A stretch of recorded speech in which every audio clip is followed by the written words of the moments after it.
Let me tell you something. I never thought my biggest headache would come from my own driveway. You think you work your whole life, put away some money, buy yourself something nice, and the universe finally lets you catch your breath. But that's not how my Saturday went down, not even close. The sun was dipping behind the houses in Plano, Texas, casting this golden light over the cul-de-sac when I pulled my 2021 Ford Explorer into the garage. I'd busted my tail for that SUV, skipped every vacation, picked up every extra shift I could. To most folks, it's just a car. To me, it was proof I made it. Yeah, that's what I thought anyway. Then came the voice that changed everything. Excuse me. What do you think you're doing with that car? Cheryl Danvers storming across the street like she owned the whole block phone in hand, like she was about to smack me with it. You know the type. Floral blouse, HOA rulebook, memorized, self-appointed guardian of the neighborhood. Only nobody appointed her to anything. I cut the engine, tried to keep it light. Evening, Cheryl. Just pulling in. But she wasn't having it. That's not your vehicle? She snapped, eyes narrowed down to little slits. I know for a fact it was in last month's auction. I bid on it myself.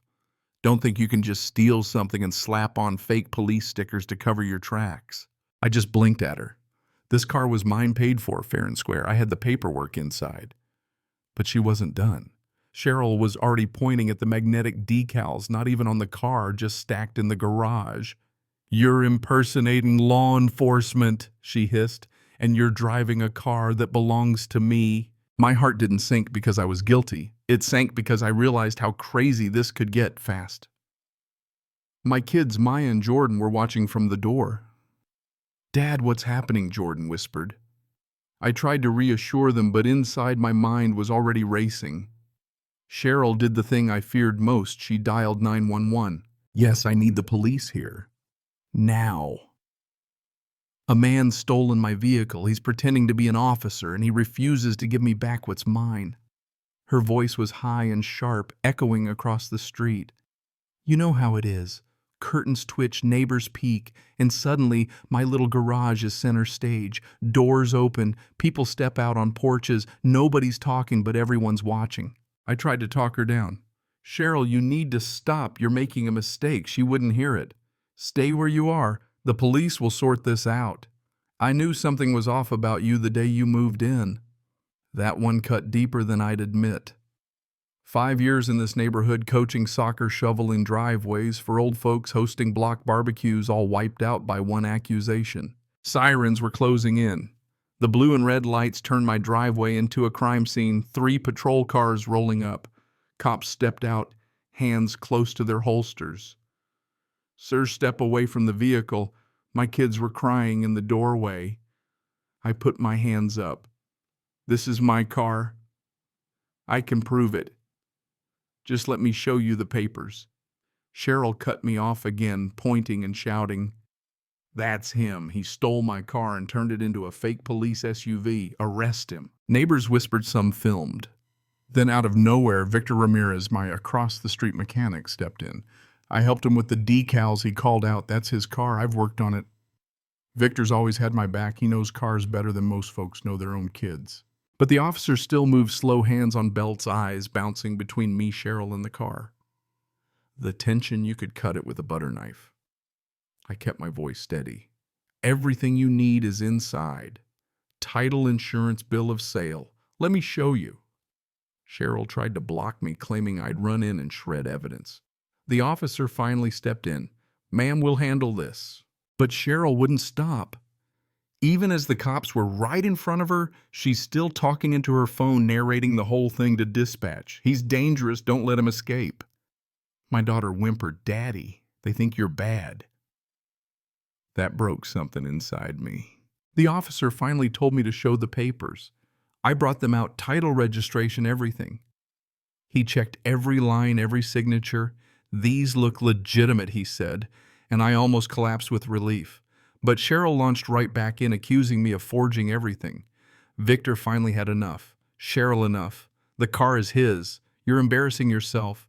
But she wouldn't quit now, screaming about conspiracies, fake police saying the neighborhood was in danger. The cop stepped between us. Mr. Callan, your paperwork checks out. We'll run the VIN, but as for now, there's nothing here to support these accusations. Ma'am, if you want to file a complaint, that's your right, but nothing here says this is your vehicle. For the first time, Cheryl hesitated, but only for a second. She muttered, "You'll all regret ignoring me." I gathered my kids inside. The officer started to wrap things up, but the knot in my stomach wouldn't go away. I knew Cheryl wouldn't let it drop. And I didn't know it then, but this was just the opening act. Even with the paperwork and the clean VIN, the officers stuck around, cautious, not hostile, just doing their jobs. But that's cold comfort when you're the one under the microscope. The red and blue glow faded, neighbors drifted back inside, but the whispers lingered. The cop pulled me aside, voice low. "You handled this calmly, it's why things didn't escalate. But people like her, they don't usually stop after one call. Document everything. If she keeps harassing you, file your own complaint. Tonight you're in the clear." Victor clapped my shoulder. "She's lost it, man. You don't deserve this. I just wanted to park my car, that's all." From across the street, Cheryl shouted, "This isn't over, Andre. I'll get the truth out one way or another." I looked at her and I couldn't even tell if she believed her own nonsense or if this was all about something bigger. That night, after the kids were asleep, I stared at my paperwork, proof of ownership, stability, everything. But people like Cheryl, proof doesn't matter, only the drama. I called my sister Monique. She listened as I told her everything. When I finished, she said she's not just dramatic, she's playing a bigger game. Let me dig. Next morning, Monique showed up, jeans, blazer, that look she gets when she's about to bulldoze somebody. She's filed 3 police complaints against neighbors in 2 years. 2 black men both moved within a year. Patterns like that don't happen by accident. She'd been feeding info to the HOA president, Douglas Keaton, and he'd been issuing fines, violation notices, pushing people out. They had a little system, the more turnover, the more profit. Realtors tied to Douglas scooped up the homes. It was never about my SUV.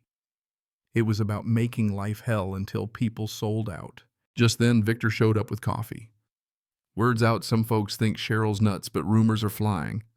Monique jumped in. "That's why we fight with facts, paperwork, witnesses, emails. We make a record." Victor nodded. "People saw the lights, heard her screaming. Now's the time to set the record straight." I wasn't sure anyone would listen, but Monique said, "If she tries this again, she'll expose Douglas too." That evening, I took out the trash. Cheryl watched from her yard, arms crossed, silent. The message was clear. This was war. Monique, meanwhile, was digging deeper, and what she found would turn this neighborhood squabble into a scandal. Douglas had been diverting HOA money for years, small amounts, but it added up to nearly $500,000. Cheryl targeted people, Douglas applied pressure, residents sold, and the profits flowed. My SUV, just the spark for a much bigger fire. Word got out. Someone posted phone video of Cheryl's meltdown on Facebook. Local news ran a story, HOA dispute leads to false police call. My face flashed across the screen. Douglas doubled down, posting a statement about neighborhood safety and internal review, making it look like I was under investigation. Monique pressed me.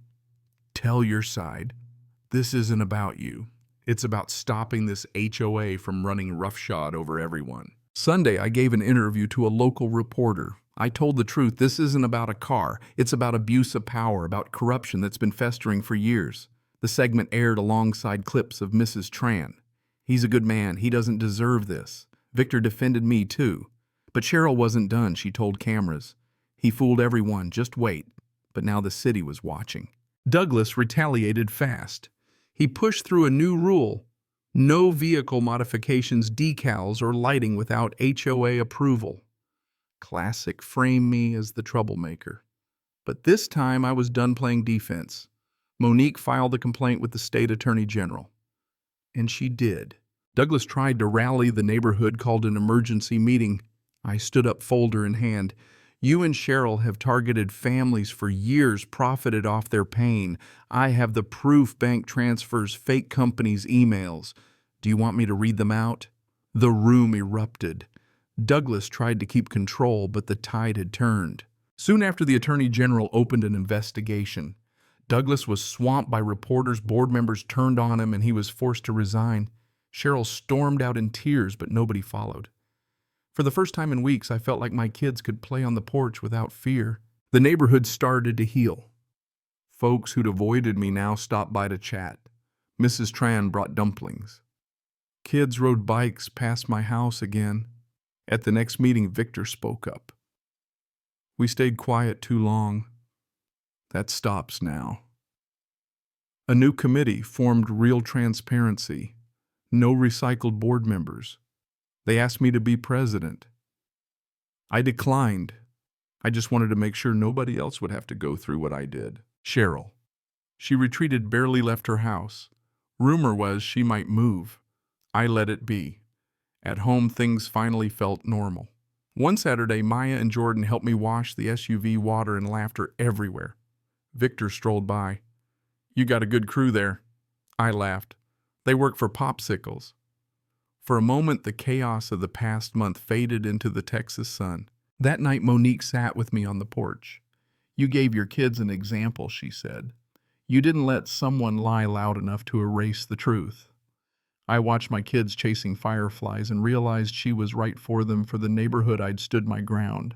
And that's the thing, lies might roar, but truth endures. This story's a reminder. Stand firm, speak up, protect what's right, even if you're standing alone, because eventually others will stand with you. So if you've ever faced something like this, or you believe in the power of truth, drop your story in the comments. Let's keep the conversation going. Because justice isn't just an idea, it's what we fight for together.